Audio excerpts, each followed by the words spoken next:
अनस की स्टोरी में आपका स्वागत है। आज फिर हम एक नई कहानी लेकर आपके सामने उपस्थित हैं। अगर आप लोगों के पास भी कोई डरावनी हॉरर स्टोरी है तो आप हमें इंस्टाग्राम पर डीएम करें। तो चलिए शुरू करते हैं। आज की कहानी। रात होती है और घर में चुपके से आवाजें उठती हैं। खूनी भूतों की आत्माएं घूमती हैं। डर की आंधी चलती है। अंधेरे में छिपा भूत, खौफनाक है यहाँ का हाल।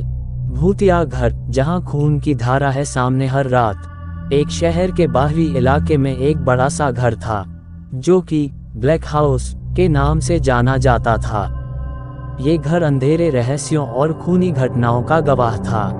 10 साल पहले एक क्रूर हत्याकांड ने इस घर को हमेशा के लिए बदल दिया।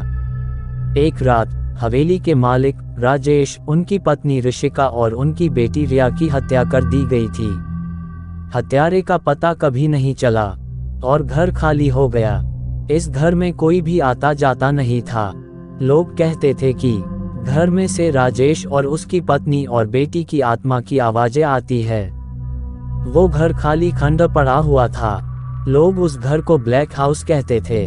कुछ सालों बाद 4 दोस्त प्रीतेश, दीपिका, करण और नैना रोमांच और डर के मिश्रित भावनाओं से प्रेरित होकर ब्लैक हाउस में गए। रात के अंधेरे में घर की खिड़कियां मानो डर से कांप रही थीं। अंदर हवा में मौत की गंध थी और दीवारों पर खून के धब्बे थे। जैसे ही रात का अंधेरा बढ़ता गया, अजीबोगरीब घटनाएं होने लगीं। अंधेरे में से फुसफुसाहटें सुनाई देने लगीं, हवा ठंडी हो गई और अदृश्य शक्तियों ने उन चारों लोगों को घेरना शुरू कर दिया।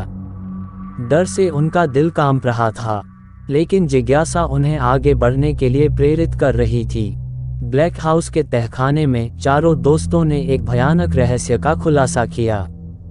वहां उन्होंने इस घर के मालिक राजेश की खून से सनी लाश को देखा। तभी अचानक ऋषिका और रिया के खूनी भूत भी उनके सामने आ गए। डर से चीखते हुए उन चारों दोस्तों ने भागने की कोशिश की, लेकिन भूतों ने उन्हें घेर लिया। चारों लोगों ने अपनी जान बचाने के लिए हर संभव कोशिश की। रितेश ने अपनी हिम्मत दिखाई और भूतों का सामना करने की कोशिश की। दीपिका ने अपने दिमाग का इस्तेमाल करके एक रास्ता ढूंढ निकाला। करण और नैना ने एक दूसरे का साथ दिया और हार नहीं मानी। अंत में चारों दोस्तों ने भूतों को चकमा दिया और उस घर से भाग निकले। उन्होंने वहां के आसपास के लोगों को अपने साथ हुई घटना को बताया। तो लोकल के लोगों ने बताया कि राजेश और उसके परिवार की मौत के बाद से यह घर खाली पड़ा है। लोगों ने रात के अंधेरे में इस कहानी से राजेश और उसके परिवार की आत्माओं की आवाजें भी सुनी है। उन्होंने बताया कि कोई भी रात के अंधेरे में उस घर में नहीं जाता है। हालांकि हत्यारे को पकड़ लिया गया था, लेकिन ब्लैक हाउस का शाप अभी खत्म नहीं हुआ था।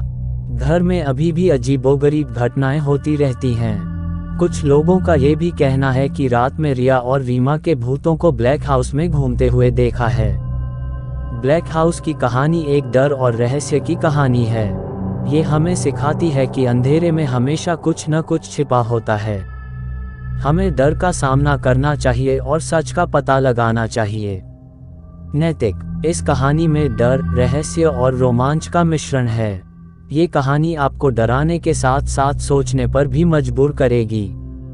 अगर आपको वीडियो अच्छी लगी हो तो प्लीज़ वीडियो को लाइक करें और चैनल को भी सब्सक्राइब करके बेल नोटिफिकेशन को ऑल पर प्रेस कर दें। Thanks for your watching.